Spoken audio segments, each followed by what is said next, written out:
All right, we put the floor in here for the main building, and now we want to put the porch in, and there's a little porch on the front here.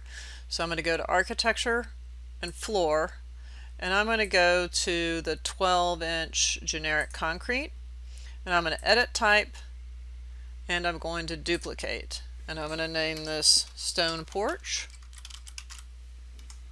Click OK, go to the Edit here under Structure, change the concrete high strength to the rubble,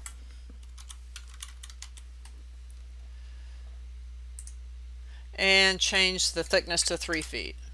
And I'm going to click OK. Click OK. Now I'm in the boundary line command, so I'm just going to go in and draw lines that represent this front porch. And I'm not going to be exactly, accurate. I am accurate with the back line, but what I need to do is once I get that magenta line in, I can pick this and I can set this to like 3 feet, and then I can set this to like 3 feet, so it's symmetrical, right? So now I've got the porch in there. It wants to be hosted on A1, and that's good, so I'll hit check. All right, so now the porch is in there. Right, so we have a little porch. The next thing I'm going to do is put the ceiling in. So if I go to the ceiling plan, I want to go to the ceiling plan for A1. If you don't have a ceiling plan for one of your levels, you can go to the View, Plan Views, pick Reflected Ceiling Plan, and it will give you the levels available to create ceiling plans from. And you can pick the level that you need and it will create one for you. So hit Cancel there. I'm going to go to my ceiling plan, Doyle Plan A1. I'm going to go to Architecture, Ceiling, and I'm going to pick the drywall chipboard on metal stud. And it has an automatic ceiling that will put the ceiling in for you if it detects a closable room. So you can see that red coming. If you don't have that automatic ceiling showing up, you can go to Sketch Ceiling, and it will allow you to draw using the typical tools. I'm going to go back to Auto Ceiling, and over here I'm going to check. You can change this later, but the height offset is at 9 feet. I'm going to set mine to 10, and then I'm going to pick. And it's going to make that magenta outline, and I'm going to say thank you very much, and then I'll go back to my 3D view, and you can see that I have a ceiling in there. Okay, so the next thing I'm going to do is I'm going to put the columns across the front of the porch. So I'm going to go to my Doyle Plan A1, and I'm going to go get a column.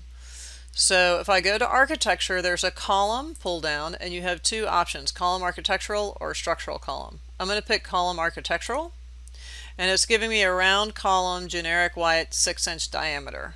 And I'm just going to pick somewhere over here about where I want, okay, and place that column. Now if I pick that column, you're going to see that it's going from Doyle Plan A1 to Doyle Roof, which is what I want, so that's good.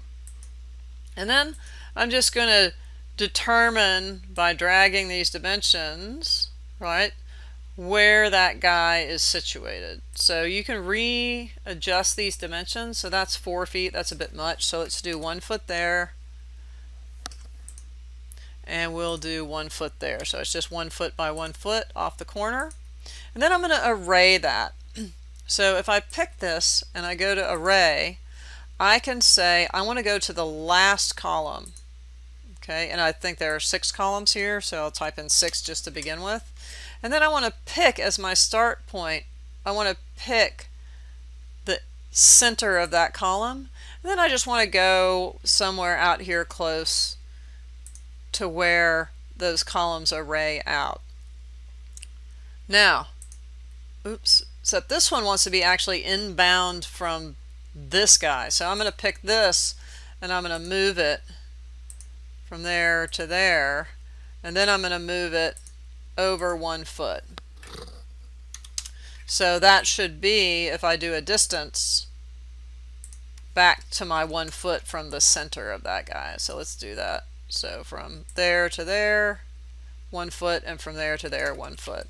Now back over here, I didn't really measure that, but I can pick this and move it from the center to the end, and then move it picking just a point here and typing in 1 to 1 foot. So now I know that those are centered, and if I go to my 3D view, I've got the columns. When I come back, we'll do the roof.